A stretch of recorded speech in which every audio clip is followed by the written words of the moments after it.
So I've been having stuff coming up at night in kind of intense, difficult emotions, and I feel like I'm more able to meet them. And I kind of feel like I have one foot in them and one foot in being held, if that makes sense. And it started off with like terror and overwhelm, and now it seems to be moving into shame. And there's a not good enough. I think the story there is not good enough. And I'm wondering if I should try and let go of the emotion, like, or of thinking to myself, this is fear. I'm feeling fear, and just feel it rather than having a narrative attached to it. Great Like, question.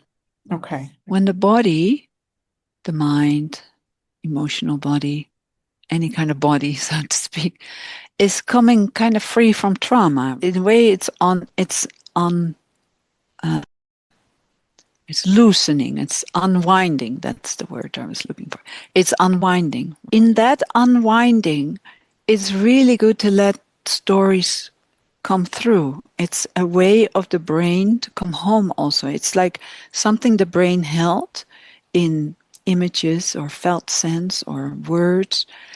And then in my experience, in my own world, but also working with people, it is important to let that move through like a movie. But knowing is like, oh wow, yeah, that happened, that happened. Oh wow, that comes through, that comes. Let it move through. Let the brain do that because it's reorganizing itself. It's a time of regulation. And then when you can, and when emotions come, let them move through. And having that said, when it's over and over and over the same emotion, then it's not such a good idea because then it becomes kind of a repeat. And then it's not so much a release of all the, you could say, the compartments of the brain. It's more a rehashing, a re-traumatizing almost. So it's a circling movement more. It's good to be in the sensation, but it's also good to honor, like, oh, you're so scared. Yeah, I'm with you. Yeah, it's the human there that needs your love. Perhaps a very, very scared baby, not because the parent was doing something bad, just because something happened that the parent wasn't aware of, or what, God knows what, yeah, a train coming by every day or whatever. So let your body know it, like squeeze it a little bit, make contact with your form and say, sweetheart, we're safe. I'm here with you.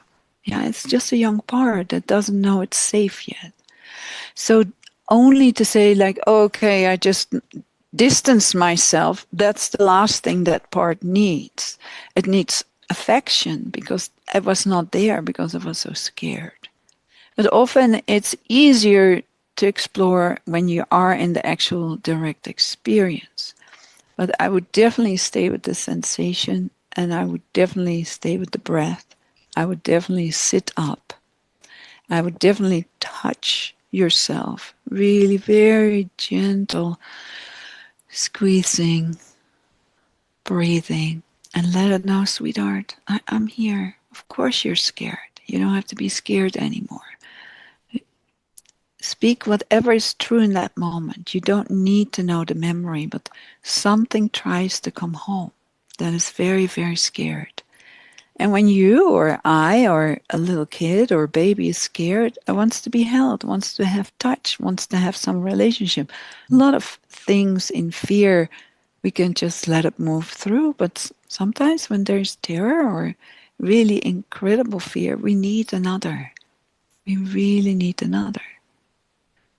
And I would, sit up. And if this happens a lot, what can be helpful also very much, rub your hands. And this is good to do anyways, any day. And let your hands rest on your kidneys and your adrenals. And this is really things you can do with a partner, right? For each other. It's like first one partner has a hand under the right kidney, just so the person that's receiving lays on his or her back, you put the hand on the right kidney, and wait till you feel that kidney fall into your hands. Something relaxes. And then you go to the left kidney. Then you change. And then your partner does it with you. Very powerful. That helps also the nervous system and the body to soften. We can do it to some extent for ourselves, but it's really nice to have another do that. So there are different options you can play with. But I would definitely, in the night when the emotions are so strong, I would sit down and make yourself cozy, or make a hot water bottle, put it on your kidneys and adrenals. Those are just handy things to know that you can do. But definitely self-touch, because that's what our bodies need.